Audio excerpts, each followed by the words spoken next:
Hey, friend, have you thought about recently how little things can change your life? I've been thinking about this, and we're going to be talking with God about it today on this podcast episode. And if you're new around here, hey, I'm Jen. I'm a Bible teacher, and I love to help people talk with God. And we're taking a moment to have an uncommon conversation with God in this moment of your day. We're in a series of sowing seeds, and I love thinking about the concept of these tiny little things that get planted and nurtured and grow into producing something that's beautiful and fruitful and functional. In this topic, I've also been thinking about and talking with God about the profound impact that small gestures and small moments and small habits can have on our lives. I read a book a few years ago called Atomic Habits, and the core concept was building in these tiny small habits to produce sustainable change. That sometimes we can look at future goals that we have and overcomplicate the steps that are needed to get there. And so we don't start or we're not able to carry things through, but instead we can build these tiny habits that build on each other. And I also see this come out in small moments that I can sometimes overlook the small word of encouragement, meeting eye to eye with one of my kids and affirming something that I see in them, or taking a moment to check in on someone. There's so many little things that can change our lives. In Zechariah 4, God is speaking through the prophet Zechariah, and he's calling his people to return to him. And I love the way that the New Living Translation states Zechariah 4 verse 10.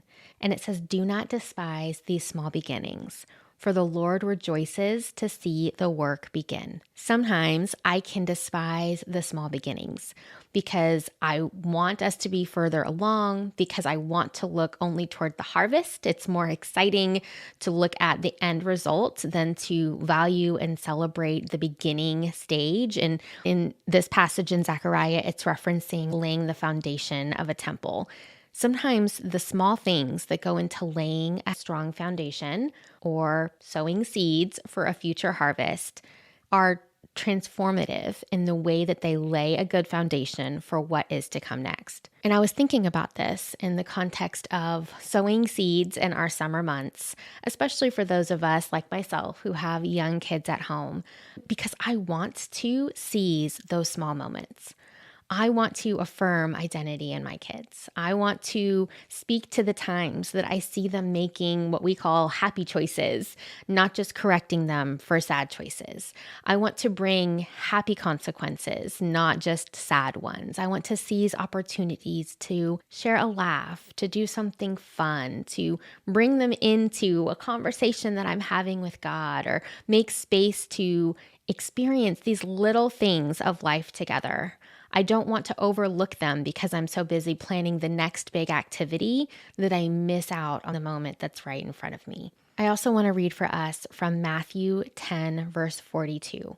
This is Jesus teaching, and I had never really noticed this verse in quite this way before. "And whoever gives one of these little ones even a cup of cold water, because he is a disciple, truly I say to you, he will by no means lose his reward." There are things we're going to do because we're human, because we're parents, because we're caregivers, but we can also do those things because we are disciples. Because I am a follower of Jesus, I can show a small kindness to my child. Because I am a follower of Jesus, I can seize this small moment. I can be present in this opportunity. I can respond in grace. I don't want to overlook these little things because these little things can change my life and they can change the lives of those that I come in contact with. Sometimes we can disqualify those small things, those small acts of service or kindness as being inconsequential. But Jesus actually references it as a mark of a disciple, an action that can demonstrate that we're following Christ. And so maybe that's with your own kids, maybe that's with another kid in your community or a stranger that you come in contact with. I wonder what the little things are, those little seeds that can produce a transformative harvest, where we might disqualify ourselves from doing anything significant. God may deem those same actions to be of great significance. And so let's talk with God about it. God, will you show me the significance of a small thing that's in my life right now? Have a good talk.